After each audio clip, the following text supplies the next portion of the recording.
안녕하세요. 안녕하세요. 오늘 어떤 이야기 해주실 건가요? 공부한 지식을 어떻게 하면 삶에 적용할 수 있을까에 대해서 한번 얘기를 해보려고 합니다. 아, 그걸 어떻게 하는 거예요?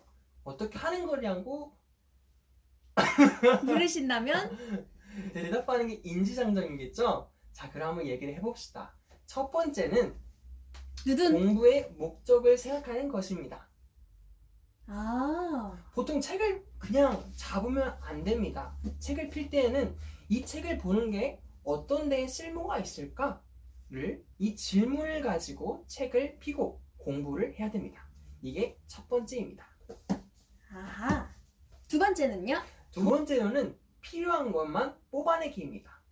이 책을 하나 잡았다고 해서 이건 정약용 선생님에 대한 책인데 겉보기에도 엄청 두꺼워 보이지 않나요? 네. 이 책을 다 읽으려고 하는 게 아닙니다. 제가 이 책을 뽑아들 때 질문을 먼저 하는 거예요. 만약 예를 들어 본다면 정약용 선생님은 어떻게 공부를 했을까? 라면 이런 질문을 가지고 정약용 선생님이 공부한 내용만 뽑아내는 거죠. 세 번째로는 필요한 것만 뽑아내는데 그냥 뽑아내는 게 아닙니다. 깊이, 아주 깊이 판에서 끝장을 봐야 됩니다. 아, 예를 들면 다산 정약용 선생님 같은 경우에는 본인이 문제를 제기한 책이 한 권 있었다면 문제의 제기에 대한 본인의 견해를 어필한 책 한 권, 본인의 견해를 어필하고 나서도 구체적인 시행 방법에 대한 또 책을 또 집필하셨다는 거죠. 이렇게 하나의 문제에 대해서 한 번 툭 건드렸다고 지나가는 것이 아니라 끝장을 봤다라는 사실입니다. 자, 마지막 네 번째는 뭐냐면 알맞게 바꾸기입니다.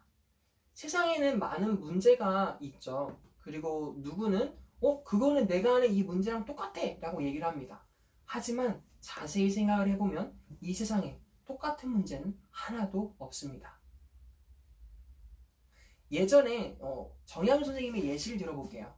화성을 건축할 때 역시 정약용 선생님이 활약을 하셨는데요. 그때 모두가 알고 있을 법한 그 기계를 하나 만들었습니다. 그게 혹시 뭔지 아시나요? 카메라맨? 놀리기 성공. 거중기입니다. 나 그거 알아. 그거 말하려고 했어. 거중기를 만들었는데요.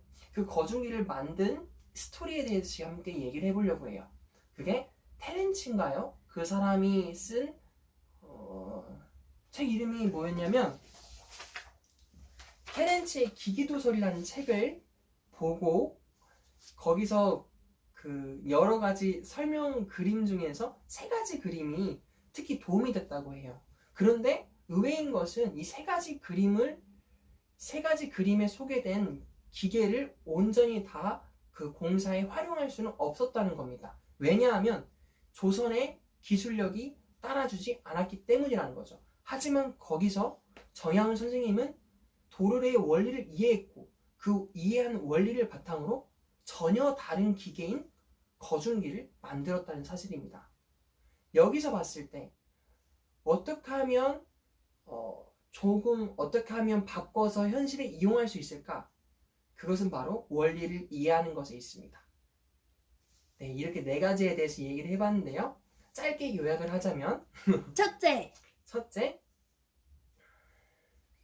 공부의 목적을 생각하기. 둘째. 필요한 것만 뽑아내기. 셋째. 끝까지 파고들기. 넷째. 현실에 알맞게 바꾸기입니다. 우와, 그렇군요. 지금까지 봐주셔서 감사합니다. 궁금한 점이 많이 해결되었습니다. 감사합니다. 정말 해결됐나요? 모르겠습니다. 안녕. 좋아요와 구독, 알림 설정.